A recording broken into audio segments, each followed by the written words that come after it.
நன்றி.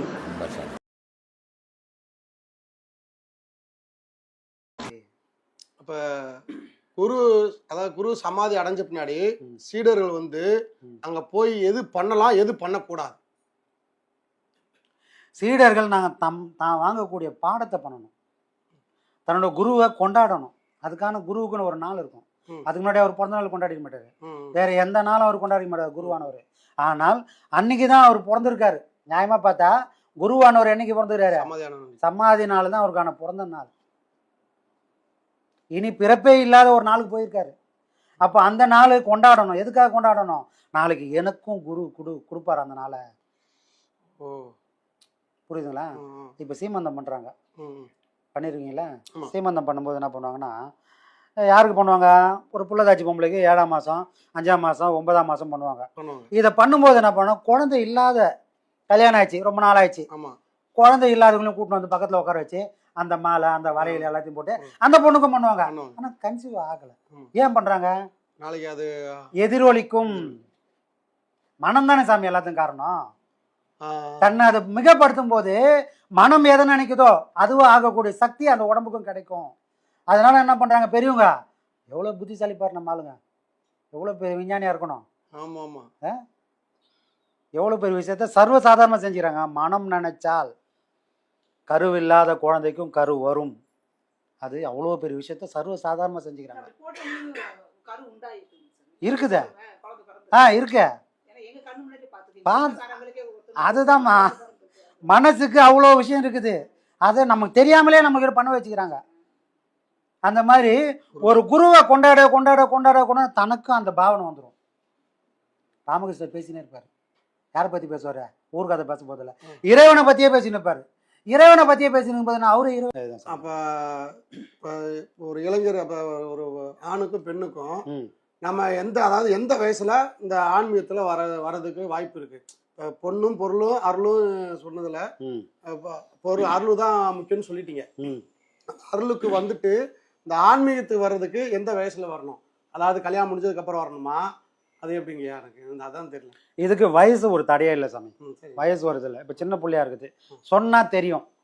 இப்போ நம்ம கை குழந்தைய கூட்டும் போய் கோயிலில் போய் இதான் சாமின்னு யாருன்னு சொல்ல போகிறோமா? இல்லை, சொல்ல போகிறதில்ல. அதுக்கு கொஞ்சம் புத்தி வந்து ஒரு 5 வயசோ 4 வயசோ 3 வயசோ ஆனதுக்கப்புறம் இப்போ இவர் தான்ப்பா முருகர், இவர் தான்ப்பா செய்வான் அப்படின்னு சொல்கிற மாதிரி, அதுக்கு புத்தி வந்தவொடனே சொல்கிற மாதிரி அந்தந்த பக்குவம் வந்தவொடனே இவங்க சொன்னால் கேட்பாங்க, இவங்க சொன்னால் புரியும் அப்படின்னு நிலை வந்தவொடனே எல்லா பாடமும் வாங்கணும் எந்த கட்டாயமும் இல்லை சாமி. ஒரே ஒரு பாடம், நம்ம பாடம் கதி பாடம் மட்டும் வாங்கி கொடுத்துட்டா அந்த ஒரு பாடமே அவங்களோட வாழ்க்கையை சிறப்பாக்கும். அது யார் கூட சேரணுமோ அவங்க கூட சேர்த்து வைக்கும், யாரை விட்டு பிரிக்கணுமோ அந்த பாடமே அவங்களை விட்டு பிரிக்க வைக்கும். அப்போ சேரிடம் அறிந்து சரி, நீ சொல்ல வேண்டியதே இல்லை. அதை பாடம் பண்ணக்கூடிய அவங்களுக்கு யார் கூட சேரணும் யாரை விட்டு விலகணுன்றது தெளிவாக தெரிஞ்சிடும். அந்த ஒரு பாடம் போதும். இதுக்கு வயசு வித்தியாசமே தேவையில்லை, சொல்றத புரிஞ்சுக்கிற அந்த பக்குவம் வந்துட்டா போதும். அப்போ ஒரு 8லேருந்து ஒரு 10 வயசுக்குள்ள ஒரு பாடத்தை வாங்கி கொடுத்துடலாம். முதல் பாடம் அந்த ஒரு பாடமே அவங்களுக்கு தெளிவான மனநிலை. மனம் எப்போ குழம்பும்? அந்த எதுவும் புரியாத வயசுன்னு ஒன்று, அந்த 10லேருந்து ஒரு 14 வயசு. அப்போதான் அதுக்கு எதுவுமே புரியாது, நல்லது கெட்டது தெரியாத ஆடின்னு ஓடின்னு போயின்னு இருக்கும். அந்த வயசில் அதை விதைச்சிட்டோம்னு சொன்னால், ஒரே ஒரு பாடத்தை விதைச்சிட்டோம்னு சொன்னால் அந்த ஒன்று அவங்கள ஆலமரம் மாதிரி இருந்து கடைசி வரைக்கும் காப்பாற்றும். சரிங்களா? இதுக்கு வயசு வித்தியாசமே இல்லை சாமி. ஏன்னா இப்போ ஐயா சொல்லுவார், இப்போ காலி சட்டியெல்லாம் கொண்டு வந்துட்டு இங்கே உட்காந்திங்கன்னா நம்ம என்ன பண்ண முடியும் அப்படின்னுவார். ஆனால் அது எதுக்காக சொன்னாருன்னா, வந்தவங்களை குறை சொல்றதுக்காக அவர் சொன்ன விஷயங்கள் இல்லை. வாழக்கூடியவங்க காலி பண்ணிட்டு போய் நின்னால் இறைவனை ஏற்றுக்க மாட்டான், குருவும் ஏற்றுக்க மாட்டாரு அப்படின்றது புரியணுன்றதுக்காக தான் சொன்னதே தவிர, வந்தவங்க வயசானவங்களுக்கு ஏமா நீ என்னப்பா எதுக்குப்பா உதவுன்னு சொல்றதுக்காக, குறை சொல்றதுக்காக சொன்ன வார்த்தைகள் இல்லை. வாழக்கூடியவங்க உங்க சட்டியெல்லாம் காலி பண்ணிட்டு வந்துட போறீங்களா? உங்க சட்டியில கொஞ்சம் சரக்கு இருக்குது, சரக்கு இருக்கும்போதே வந்துருங்க. வந்தேனாதான் குரு கொடுக்கக்கூடிய பாடமும் பழிக்கும், அந்த பாடத்தோட விளைவா இறைவன் யாருன்னு தெரிஞ்சுப்ப, அதுக்கு முன்னாடி உன்னை யாருன்னு நீ தெரிஞ்சுப்ப. இந்த உலகம் எது இருக்கிறதுனால இந்த உலகம் உற்பத்தி ஆகினே இருக்குதோ அந்த ஒரு பொருள் தான் மூல வித்து. அந்த ஒரு பொருள் இல்லைன்னு சொன்னா நீயும் வந்திருக்க மாட்டேன், நானும் வந்திருக்க மாட்டேன், மரம் செடி கொடி எதுவும் வந்திருக்காது. ஏதோ ஒண்ணுக்கு உருவாக்குறதுக்கு ஒரு வித்து வேணும். அந்த வித்து ஒரு விதைன்னு சொல்லலாம், ஒரு மரம் வர்றதுக்கு விதைன்னு சொல்லலாம். வித்துனா என்னதான் எல்லாத்துக்கும் மூலமான ஒரு பொருள். அதுக்கு பேர் வித்து. அப்போ இறைவன் விதைச்சது தான் இந்த விதை, அது இல்லாம உயிர்கள் வந்திருக்காது. இதை வாய்க்கால் இறைக்கிற மாதிரி இறைச்சிட்டு போனோம்னா அங்கே போய் சேர்றதுக்கான வாய்ப்பு இருக்காது. சரி, இது இருந்தால் மட்டும் அங்கே போய் சேர்ந்துருமானா, இது இருந்தால் மட்டும் போய் சேர்றதுக்கு வாய்ப்பு இல்லை. இது இருந்தால் மட்டும் போக முடியுமானா, இது ஒரு பொருள் வேணும். எதுக்காக அப்படின்னா, யோகத்தில் நாம் பயணம் பண்ணுறோம், அந்த யோகத்தோட பயணம் அடையணும்னா இந்த பொருள் வேணும். கண்ணு தெரியாதவன் கடந்து போகணும்னா அப்படி அப்படின்னு தடவி போகிறத விட கையில் ஒரு கொம்பு இருந்தால் பாதை மேடும் பள்ளமா தெரிஞ்சு போகிற மாதிரி போகக்கூடிய பாதைக்கு உதவக்கூடிய ஒரு பொருள் தான் இந்த பொருள். இந்த பொருளே போய் காட்டி கொடுத்துருமானா போகாது. நீ நடக்கணும், கையில் கொம்பு வச்சுன்னு ஒரே இடத்துல உக்காண்டா போய் சேர்ந்துருவியா? அங்கே உன்னோட முயற்சி வேணும். அந்த முயற்சி எது வேணும்னா உன்னுடைய மனம். சட்டி காலியாக ஆனால் கூட பரவாயில்ல, உன் மனம் அந்த பொருளை ஏற்றுக்கக்கூடிய இறைவனை தேட போகிறேன் முடிவு பண்ணிட்டேன் அப்படின்னு அது பயணம் பண்ண ஆரம்பிச்சதுன்னா அது இன்னைக்கு இல்லைனாலும் என்னைக்காவது ஒரு நாள் போய் அது ஊர் போய் சேர்ந்துடும். சரி, இப்போ வந்துங்கய்யா, இப்போ அந்த சட்டியில் சரக்குலன்றீங்க. ஆமாம், சரக்கு வச்சவங்களே நிறைய பேர் ஒரு எந்த வழியுமே தெரியாமல் லாஸ்ட் வரையும் இருக்காங்க. ஆமாம், அவங்க இந்த வழி தெரியாமே லாஸ்ட்ல இறந்துறாங்க. அவங்க நிலை எப்படியா? அதுதான் சொன்னேன், சட்டியில் இருக்கும், மனம் இல்லையே. மனம் இல்லை, மனம் இல்லையே. ரெண்டு பொருள் வேணும் சாமி, ரெண்டு பொருளும் வேணும். எப்படி எல்லாத்துக்கும் இறைவன் ரெண்டு விதமான பொருளை வச்சிருக்கான். உலக இயக்கத்துக்கும் இது வேணும், இறைவனும் பார்க்கறதுக்கும் வேணும். ஆனால் இது இப்படி இருந்தா போதுமா? இப்ப மூச்சு சுவாசம் தான் எல்லாத்துக்கும் சாட்சி.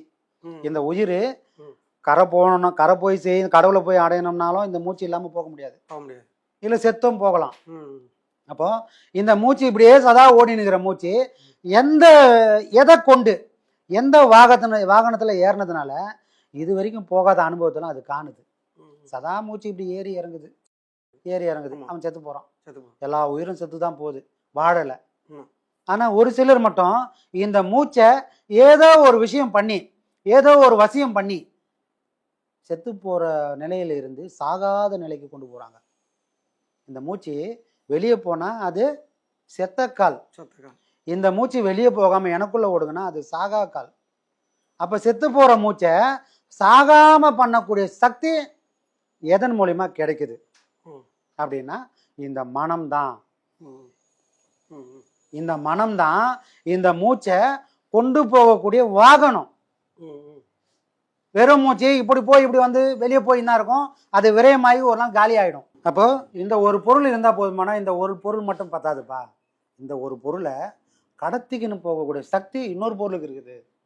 இது ரெண்டும் எங்க சேருதோ, இந்த ரெண்டு பொருள் எப்போ ஒன்று தனித்தனியா இருக்குது, இந்த ரெண்டு பொருள் எப்போ ஒன்று சேருதோ அப்போதான் நீ நினைக்கிற விஷயங்களை நீ நினைக்கிற இடத்துக்கு அதை கொண்டு போக முடியும்.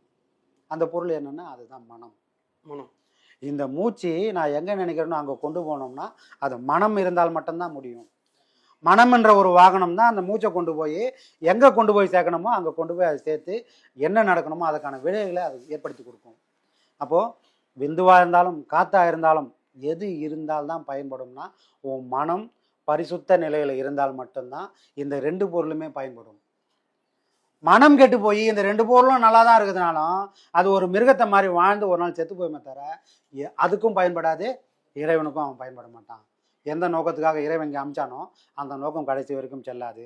அது எல்லா உயிரும் மாதிரி அதுவும் ஒரு நாள் வாழ்ந்துட்டு இறந்து போயிடும். அது முடிவான நோக்கத்தை அதை அடையாமல் போயிடும். காரணம் என்னன்னா மனம் கெட்டால் எல்லாமே கெட்டு போகும். மனம் நல்லா இருந்ததுன்னா உடல்ல சக்தி இல்லைனாலும் இறைவன்கிட்ட போகக்கூடிய சக்தி அதுக்கு உண்டு. அதுக்கு உதாரணம் யாரு? நாவுக்கரசர். தள்ளாத வயசுல தான் ஒரு இறைவனை போய் சேர்ந்தார். முட்டி போட்டுக்கின்னு முடியாத போகும்போது உடம்பெல்லாம் புண்ணா போனா கூட போய் சேர்ந்ததுக்கு காரணம் என்ன? அது அவருக்காக சொல்லலை, உலகத்தில் வாழக்கூடிய நமக்காக அப்படி ஒரு படைப்பை இறைவன் ஏற்படுத்தி தனக்குள்ள அந்த நால்வரை உற்பத்தி பண்ணிருந்தான். 4 விதமாகவும் இறைவனை அடையலாம். வயசு ஒரு தடை இல்லை. எல்லா உன்னையும் என்னையும் சேர்க்கக்கூடிய ஒரே பொருள் எதுன்னு மனம் மட்டும்தான். இறைவனையும் மனுஷனையும் ஒன்று சேர்க்கக்கூடிய ஒரே ஒரு கருவி மனம் மட்டும்தான். அது சுத்தமானால், தன்னிலையை அது உணர்ந்தால், எதெல்லாம் பிடிச்சி வச்சுக்குது, தானுன்ற ஆணவத்தை பிடிச்சி வச்சுனுக்குது, உலகம்தான் பெருசுன்ற நினைப்பை பிடிச்சி வச்சுனுக்குது, இது ரெண்டுத்தையும் என்னைக்கு விட்டுட்டு இறைவனே கதின்னு அது எப்போ உட்காருதோ அப்போ வயசே ஒரு தடை இல்லை சாமி. அதுக்கு எதுவுமே ஒரு தடை இல்லை. அது தன்னைத்தானே போய் சேர்ந்துடும்.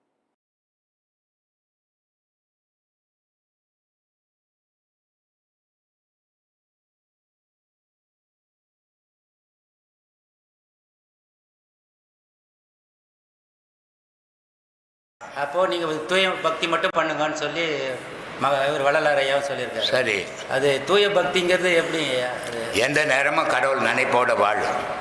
காலையில் எழுந்தீங்கன்னா எந்த வேலை செய்யலையோ கோயிலுக்கு போ. அங்கே சாமி இருக்குதோ இல்லையோ, உன் மனசில் சாமி இருக்குது. டெய்லி அதை 1 மணி நேரம் வழிபடுது. ஏன்னா இதெல்லாம் முடியாது உங்களால். இதுக்கெல்லாம் உங்களுக்கு வசதி கிடையாது. நீ உன் நண்பன் எல்லாம் வேஸ்ட்டு கேஸ். அதனால் டெய்லி கோயிலுக்கு போ. ஒரு மணி நேரம் உட்கார. ஆண்டவா, என் வாழ்க்கை என்ன இப்படி அமைஞ்சது, நான் எப்படி வாழணும், அதுக்கு நீ தான் வழிவகுக்கணும்னு போ. அதுதான் தூய பக்தி. 10 ரூபாய் இருந்ததா 10 பேர் கொடுத்துட்டு வா. இப்போ இதனால் இவங்கெல்லாம் அன்னதானம் பண்ணுறதில்ல, எனக்கு என்ன நன்மை? ஆனால் எத்தனை உடலில் இருக்கிற உயிர் வாழுது. இதை மாதிரி காரியங்கள் செய்யணும். இதுதான் தூய பக்தி. ஆன்மீகம் வேற, இது வெளி உலகத்தில் செய்யறதெல்லாம் நல்ல பக்தி. ஆனால் இது எல்லாரும் செய்வானா? எல்லாரும் செய்ய மாட்டான். இது நான் வாழ்ந்தா போதாது, இந்த உலகம் நல்லா இருக்கணும், இந்த உலகத்தில் இருக்கிற மக்கள் தான் நான் தான் அவங்க. அது மாதிரி பக்குவத்தை வளர்க்கணும். சும்மானா பந்தா பண்ணிக்கு தெரியுதால ஒரு பயணங்களை வீணாக அழிய போகிறேன்னு அர்த்தம். தர்ம காரியம் மட்டும்தான் நம்ம தற்காக்கும். வேறு வழி. தர்ம காரியம் பண்ணும்போது நமக்கு கொஞ்சம் மனசு சந்தோஷம் கிடைக்கும். 10 பேர், நான் பல வீடியோக்களில் சொல்கிறேன், நீ சாப்பிட்டு சந்தோஷப்படாது, 10 பேரை சாப்பிட வச்சு பார்த்து சந்தோஷப்படணும். 10 பேர் சாப்பிட்டாவே உனக்கு பசியாறிடும். அது ஒரு சந்தோஷம். நம்மளால் 10 பேருக்கு பண்ணணும். இப்போ ஒன்றும் இல்லை, இந்த ஆசிரமம் கட்டும்போது 10 பேர் கூட கிடையாது. அதுக்கப்புறம் 20 ஆச்சு, 50 ஆச்சு, 100 ஆச்சு. இன்றைக்கி 2000 பேர் சாப்பிட்றான். அப்போ இது ஒரு சந்தோஷம். நேற்றை விட இன்றைக்கி 2000 பேருக்கு போட முடியுத. அப்போ கூட இவ்வளோ தான் போட முடியும், இன்னும் போட முடியாதா? ஒரு சந்தோஷம். இப்படி சந்தோஷம் பண்ண. நான் சாப்பிட்டுட்டு 4 வகை பதார்த்தம் வச்சுக்கணும், ஆஹா இதாண்டா சாப்பாடு, என்னன்னா மண்ணில் போகுது. இந்த அதான் சொல்கிறாரு, பட்டு ஆடை எல்லாம் போட்டெல்லாம் சாப்பிட்டப்பா, ஆனால் நீ எதெல்லாம் சாப்பிட்டியோ அதெல்லாம் உன்னை சாப்பிட்ட போதேன்றாரு. கொன்றது தின்றது, தின்றது கொன்றது, சிறுத்தது பெருத்தது, பெருத்தது சிறுத்தது அப்படின்னு சொல்கிறார். அவர் சொல்கிறாரு பத்திரிகரி, மண்ணுயிரை கொன்று தின்று உழலாமல் தன்னுயிர் போல் நினைத்து தவ முடிப்பது எக்காலன்றார். நாட்டுக்கு அமாச்சி பசங்கள்லாம் நல்லா சாப்பிட்ணும்பா, 2 கிலோ கறி எடுத்து போடுறேன், 4 கிலோ மீன் வாங்கி என்ன பண்ண போகிற? உன் புள்ள 2 கிலோ மீன் போட்டிங்கன்னா நாளைக்கு 2 கிலோ கல் எடுத்து போடுவான் தலையில். வாழ வகுத்துக்கு நம்ம வாழ்க்கையை, அது இல்லாத வாழ்ந்துட்டு பின்னாடி வருத்தப்படல பயனே கிடையாது. போகும்போது பணமாக போக போகிற, இங்கே என்ன இடையில ஜாதி மதம் இதான் எனக்கு கிடையாது. இன்று சிறப்பான பௌர்ணமியும் நம் பிரம்மஸ்ரீ யாகுசாமி அவர் தலைமையில் ரொம்ப சிறப்பாக நடந்துக்கிட்டு இருக்கு. நம் சர்க்குரு பிரம்மஸ்ரீ நித்யானந்த சுவாமிகளின் ஆசிப்படியும் நடந்துகிட்ருக்கு. உலகில் உள்ள அனைத்து சீடர்களுக்கும் பக்தர்களுக்கும் சார்பாக ஆத்ம வணக்கங்கள். ஆத்மா வணக்கங்கள்.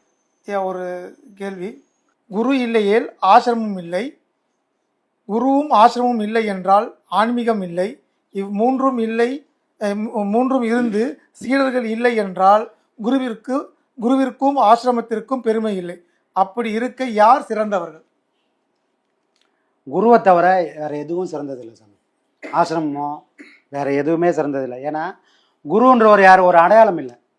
குருன்றவர் இந்த வடிவத்தில் இருக்கார் அப்படின்னு சிக்கி தவிக்கிறதில்ல, இல்லை ஒரு இடத்துல இருக்காருன்றது நம்ம அடையாளப்படுத்திக்கக்கூடிய விஷயம் இல்லை. குருன்றவர் எங்கே இருக்காருன்னா அவருடைய கலையில் இருக்கார். குருவை நாம் எப்படி வெளிப்படுத்த முடியும்? அவரோட உண்மையான நோக்கத்தை நாம் எப்படி நிறைவேற்ற முடியும்? அவரை கொண்டாடி இருந்தால் போதுமா? கும்பிட்டு இருந்தால் போதுமா?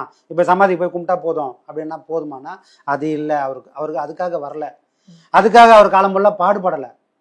கலை, அவர் கொடுத்த கலையை முழுமையாக செஞ்சு அதோட பலனை நாம் என்னைக்கு அனுபவிக்கிறோமோ அப்போ தான் குருவை கொண்டாடுறதுக்கான அர்த்தம். சரிங்களா? அதுக்கு ஒரு இடம் வேணும். அந்த ஒரு இடம் தான் ஆசிரமம். அந்த ஆசிரமம் இல்லைன்னா அவரோட கொள்கைகளை கொண்டு போகிறதுக்கான ஒரு கருவியாக அந்த ஆசிரமம் இருக்குது. யார் வேணா எங்கே வேணா எப்படி வேணா நடத்தின்னு போக முடியாது. இப்போ நம்ம வீட்டில் கூட்டிடுவோம், இவ்வளோ பெரிய கூட்டத்தை கூட்ட முடியாது. அப்போ அதெல்லாம் கொண்டு வரணும், அந்த கலையை கொண்டு போகணும்னா ஒரு இடம் வேணும். அதுக்கு அடிப்படையாக இருக்குது அந்த ஐயாவுடைய அந்த ஆசிரமம். முதல்ல இருக்கிறது ஐயா, அடிப்படையாக அந்த வேலையை செய்கிறது நம்மளுடைய ஆசிரமம். அந்த ஆசிரமம் மட்டும் போதுமா? ஐயாவும் ஆசிரமம் மட்டும் இருந்தால் சரியாக வருமா? யார் வேணா பண்ண முடியுமானா யார் வேணா பண்ண முடியாது. ஐயாவையும் ஆசிரமத்தையும் யார் தலைமையில வச்சு கொண்டாடுறாங்களோ, இதை அடுத்த கட்டத்துக்கு யார் கொண்டு போகணும்னு நினைக்கிறாங்களோ, ஐயா மட்டுமே தெய்வம், வேற யாரும் இங்கே கிடையாது, வேற யாருக்கும் எந்த அடையாளமும் இல்லைன்னு யார் கொண்டு போகிறாங்களோ அவங்க பண்ணும்போது மட்டும்தான் ஐயாவோட கொள்கைகள் சிறப்பாக முன்ன போகும். யார் வேணா பண்ண முடியுமானா யார் பண்ணாலும் அங்கே போகவே வாய்ப்பே கிடையாது. சரிங்களா? சைக்கிளும் ஒரு இடத்துக்கு போகும், பஸ்ஸும் ஒரு இடத்துக்கு போகும், ஃப்ளைட்டும் ஒரு இடத்துக்கு போகும். எது சீக்கிரம் போகும் அப்படின்னு சொன்னால் யார் குருவே தெய்வம்னு இருக்கிறாங்களோ அவங்க பண்ணக்கூடிய விஷயங்கள் அதுக்கான சூழ்நிலையை கொண்டு வந்து சேர்த்துரும். ஐயா சமாதி அடைஞ்சிட்டாரு. சமாதி அடைஞ்ச உடனே நான் கொஞ்ச நாளில் யார் பேசுவாங்கன்னு தெரியாது, இதுக்கப்புறம் யார் ஆசிரமத்தை நடத்த போகிறாங்கன்னு தெரியலன்னு ஒரு குழப்பத்தில் என்ன ஆச்சுன்னா படிப்படியாக ஒரு 2-3 மாதம்லாம் பார்த்தோம்னா படிப்படியாக குறைஞ்சிக்கினே வந்த நம்ம ஆசிரமத்தில். ஆனால் இன்றைக்கி எப்படி இருக்குது அதோட நிலைமை? சிறப்பாக இன்னைக்கு ஐயா சமாதிக்கு முன்னாடி இருந்ததை விட இன்னைக்கு ஆயிரக்கணக்கான மக்கள் வந்துட்டாங்க. வராங்க. நம்மளோட வேலையால வரல, நாம ஐயாவை கொண்டு போயிருக்கிறோம். அவ்வளவு பேருக்கும் இது வரைக்கும் வர முடியாதவங்கள கூட ஐயாவை கொண்டு போய் ஐயாவோட செயலெல்லாம் எப்படிப்பட்டது அப்படின்னு நம்ம பல பேருக்கு புரிய வச்சதுனால ஐயாவோட ஒரு சொல்லும் உண்மைன்றதை நம்ம தெரிய வச்சதோட விளைவு இன்னைக்கு 1000 பேர் அங்கே வந்து நிற்கிறாங்க. எப்படி 1500 பேர் 2000 பேர் வரக்கூடிய ஒரு ஆசிரமமா இன்னைக்கு நம்ம அதை மாற்றி காட்டியிருக்கோம். காரணம் என்ன? குருவே தெய்வம். நான் குரு ஒரு இதை சொல்லியிருக்காரு, தன்னை தானே காட்டக்கூடாது, ஒரு நல்ல சீடன் மட்டும்தான் காட்டும், குருவை வெளிக்காட்ட முடியும். அந்த வழியில தான் நம்ம போயின்னு இருந்தோம். இன்ன வரைக்கும் எங்க இருந்தாலும் நம்ம அதை தான் பண்ண போறோம். குருவை தவிர வேற ஒண்ணுமே கிடையாது. சரிங்களா? ஒரு ராமகிருஷ்ணருக்கு எப்படி விவேகானந்தர் வந்தாரோ அதே மாதிரி தான். ஆனால் இப்ப என்ன நடக்குது? ராமகிருஷ்ணரோட சமாதி ராமகிருஷ்ண மடத்துல இருக்குது. ராமகிருஷ்ண மடம் எங்க இருக்குது? கொல்கட்டால இருக்கு. சரி, இப்போ ராமகிருஷ்ணன் போய் தரிசிக்கணும், அவருடைய கலையை கற்றுக்கணும் அப்படின்னா அங்கே போனால் மட்டும்தான் கற்றுக்க முடியுமா? ஒரு மாநிலத்திலையும் ராமகிருஷ்ண மடம் இருக்குது. ராமகிருஷ்ண சமாதிக்கு போகாதவங்க கூட அங்கே அந்த ஏரியாவில் இருக்கிற ராமகிருஷ்ண மடத்துக்கு போய் அந்த கலையை கற்றுக்கணும். இன்னைக்கு அது சிறப்பாகவே செயல்பட்டுன்னு இருக்குது. அப்போ ராமகிருஷ்ணர் எங்கே இருக்கிறாரு? சமாதியில் மட்டும் இல்லை, அவரோட கலையில் இருக்கிறாரு. அப்போ ஒரு சீடனை என்ன பண்ணோம்? அந்த கலையை முழுசா கத்துக்கின்னு அந்த கலையை 4 பேர் கொண்டு போகக்கூடிய கருவியா மாறணும்.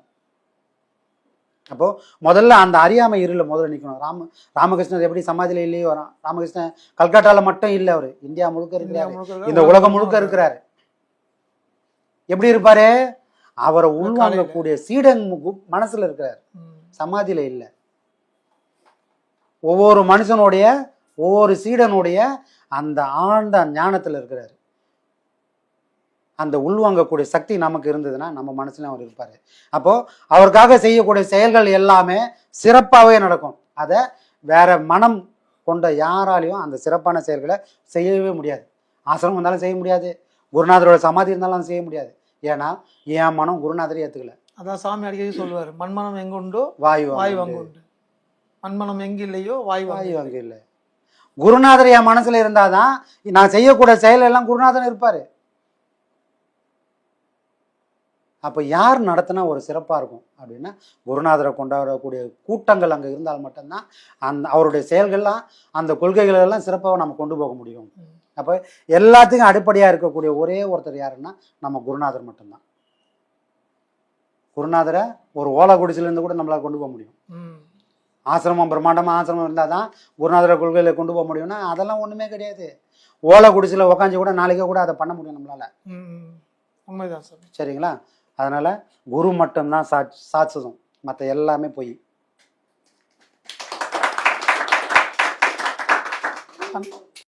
ஃபர்ஸ்ட் படம் வாங்கியிருக்கேன் சாமி. சரி.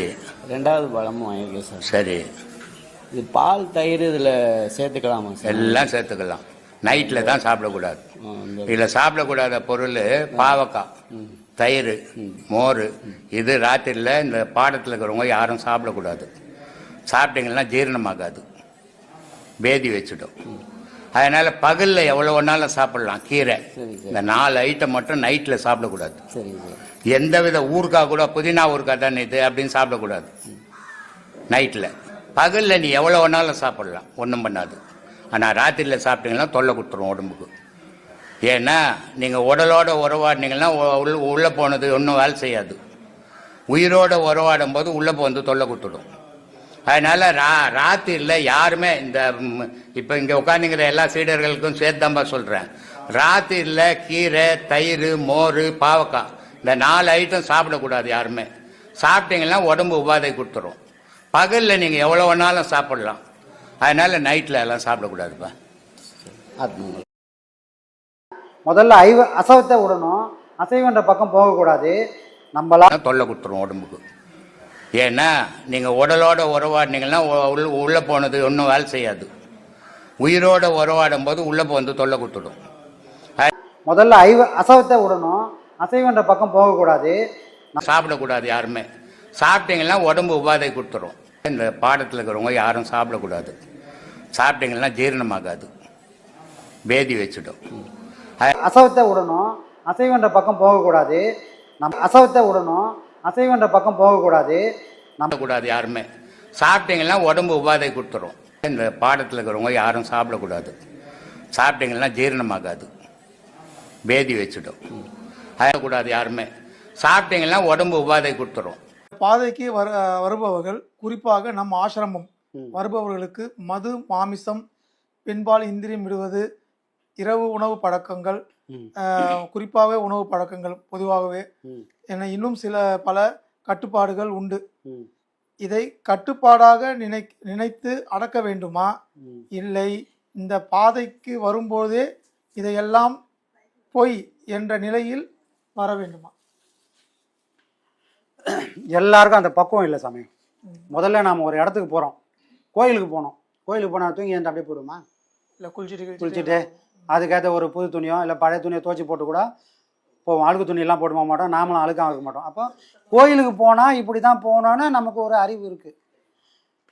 ஒரு ஹாஸ்பிட்டலுக்கு போகிறோம், வெளியே ஃபோன் பேசின்னு போவோம். ஹாஸ்பிட்டலில் போய் ஃபோன் பேசின்னு உட்காந்துப்போமா? பேச மாட்டோம். அப்போ ஹாஸ்பிட்டலோட அமைதி கிடக்கூடாது. அங்கே நோயாளிலாம் இருக்கிறாங்கன்னு ஃபோனை சைலண்டில் போடுவோம், இல்லை சுவிட்ச் ஆஃப் பண்ணுவோம். அப்போ எங்கே போகணுன்ற நாலேஜ் வரும்போதே அதுக்கான தயார் நிலையில் வந்து. அப்போது இங்கே போனோம், அவர் ஏதோ ஒரு விஷயத்த சொல்கிறார், ஞானம் தான் முடியும்னு சொல்கிறாரு. உன்னையே நீ யாருன்னு உனக்கு காட்டி கொடுக்குற ஒரு வழி இருக்குப்பா, அதை வேணும்னா வான்னு கூப்பிட்றாரு. அப்போ அங்கே போனோம்னா நான் எப்படி போகணும், எந்த பக்குவத்தில் போகணுன்னு முதல்ல அந்த பக்குவம் எனக்கு இல்லைன்னா அந்த பக்குவத்தை நோக்கி நான் போகணும். எதை ஒன்றா சாப்பிட்டுன்னு இருந்தேன், முதல்ல அதை நிறுத்தணும். மொத்தமாக நிறுத்த முடியலையா, ஒரு விரதம் மாதிரி வச்சுக்கோ. வாரம் ஃபுல்லாக சாப்பிட்டுன்னு இருந்தேன், நேரங்காலம் இல்லாமல், வெள்ளிக்கிழமை சாப்பிட மாட்டேன், செவ்வாய்க்கிழமை சாப்பிட மாட்டேன், சனிக்கிழமை சாப்பிட மாட்டேன்னு முதல்ல அதுக்கு ஒரு கட்டுத்திட்டத்தை முதல்ல கொண்டு வா. நம்ம முன்னோர்கள் வச்சது அதுதான் காரணம். விரதம் வச்சது சாமி கும்பிட்றதுக்காக வச்சது இல்லை. உன் வாழ்க்கையில் உனக்கே ஒரு புடிமானம் வேணும், நீ தான் உன் வாழ்க்கையை நடத்தணும். வாழ்க்கை உன்னை நடத்தக்கூடாது. அது நம்மளை அறியாமலே பெரியவங்க பண்ணி வச்சுக்கிறாங்க. அப்போ நான் என்ன பண்ணுவேன், எனக்கு கிடைச்சா கூட செவ்வாய்க்கிழமை சாப்பிட மாட்டேன், எனக்கு கிடைச்சா கூட வெள்ளிக்கிழமை சாப்பிட மாட்டேன், எனக்கு கிடைச்சா கூட சனிக்கிழமை சாப்பிட மாட்டேன். அப்போ நான் தான் வாழ்க்கையை வாழறேன். புரியுதுங்களா? ஆனால் வாழ்க்கை போகிற போக்கில் போனால் எது கிடைக்குதோ அதை சாப்பிட்ருவேன். அப்போது நம்ம வாழ்க்கையில் ஒரு ஒழுக்கத்தை முதல்ல கொண்டு வராங்க, நம்மளை அறியாமலே. நீ இப்படி தாண்டா இருக்கணும், நீ இதெல்லாம் பண்ணணும் அப்படின்னு நம்மளை அறியாமலேயே நம்ம வாழ்க்கையில் பெரியவங்க கொண்டு வந்திருக்கிறாங்க.